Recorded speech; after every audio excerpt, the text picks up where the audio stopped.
Good day mga Megs. Nada ko i-share sa inyo na kanina kong gihimo nga garlic honey. Garlic i-ferment sa honey.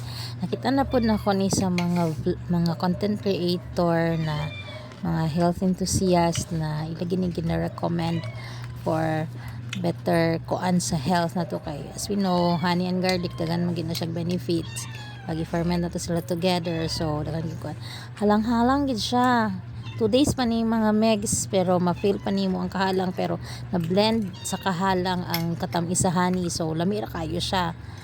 By the way, ako din ang gidungagan og honey ana kay murag na-feel gid akong kaisog sa lami sa garlic, pero overall lami kay siya.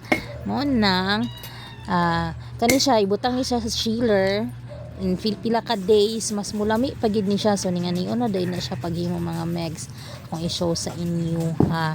So sa inyong bottle, biskin sa bottle dara sa inyong balay, and hindian ng gitarong ang bottle dayon peel off of garlic, pwede nagilidok-dok ko ng garlic, peel off dayon i-mix na to ang honey ana to i-mix hantod sa level kung ahataman inyong garlic. Okay, so ning ana na siya.